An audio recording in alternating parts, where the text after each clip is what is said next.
இப்ப என்னதான் பண்ணணுங்கிற நீ? எங்க பிரச்சனை தீர்த்து வைங்கன்னு சொல்றேன். என்னையா நீ புரியாம பேசிக்கிட்டு? தண்ணி என்ன கலெக்டர் ஆஃபீஸ் ஃப்ரிட்ஜில் இருக்கு கேட்டோன்னு எடுத்து கொடுக்கறதுக்கு? 50 வருஷமா நடக்கிற பிரச்சனையை ஒரே நாள்ல தீர்த்து வைனா எப்படியா தீர்த்து வைப்பேன் நானு? 50-60 வருஷமா நாங்களும் போராடிட்டு தான் இருக்கோம், மனுவை கொடுத்துட்டு தான் இருக்கோம். ஆனா நீங்க சார் பிரச்சனையை தீர்க்கணும்னு நினைச்சிட்டு இருந்தா எப்பவோ தீர்த்துக்கலாம் சார். அதைத்தான் நான் குட் மார்னிங் சார்.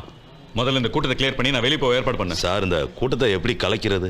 யோ நான் உங்ககிட்ட கேட்கறேன், அந்த மறுபடியும் என்கிட்ட கேட்கறியா நீ? அதுக்கு இல்லை சார், இந்த கூட்டத்தை கலைக்கணும்னா ஒன்று லத்தி சார்ஜ் பண்ணணும், இல்லை துப்பாக்கி சூடு நடத்தணும். ரெண்டுமே என்னால் முடியாது சார்.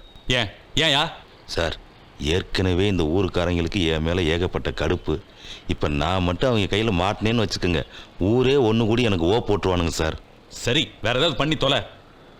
நான் வேணும்னா அண்ணங்கிட்ட கொஞ்சம் பேசி பார்க்கட்டுமா? நான் வணக்கம்ண்ணா. வணக்கங்க. தங்கச்சி நல்லா இருக்காங்களா? இல்லை நம்ம கலெக்டர் பாவம் ரொம்ப நல்ல மனுஷன், கொஞ்சம் வழி விட்டீங்கன்னா அவர் போயிடுவார்ண்ணா. நாங்க எங்க அடிப்படை பிரச்சனைக்காக போராடிட்டு இருக்கோம். போலீஸ் உள்ள நுழைஞ்ச பிரச்சனை வேற விதமாக்குறாதீங்க. அது உங்களுக்கு நல்லதில்லை, எனக்கு நல்லது. ஐயோ இந்த விளையாட்டுக்கே நான் வரலண்ணா. சரிங்க வரேண்ணா. இது ஆகுறதில்ல சார், எனக்கு ட்ரான்ஸ்ஃபர் ஆர்டர் கையில் வந்துருச்சு. இந்த நேரத்தில் போய் இவங்க கூட என்னால் பிரச்சனை பண்ண முடியாது சார்.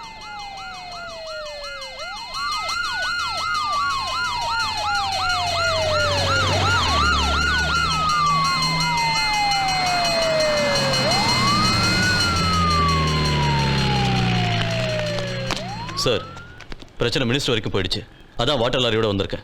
சார் நான் தான் இங்கே லோக்கல் இன்ஸ்பெக்டர். இந்த ஊர்க்காரங்களை பற்றி எனக்கு நல்லா தெரியும். ஏடா கூடாமல் ஏதாவது பண்ணி பிரச்சனையை பற்றி எரிய விட்டுறாதீங்க சார். பிரச்சனையை அணைக்கிறதுக்கு தான் தண்ணி லாரியோட வந்திருக்கேன். தண்ணி அடிக்கிற வேகத்தில்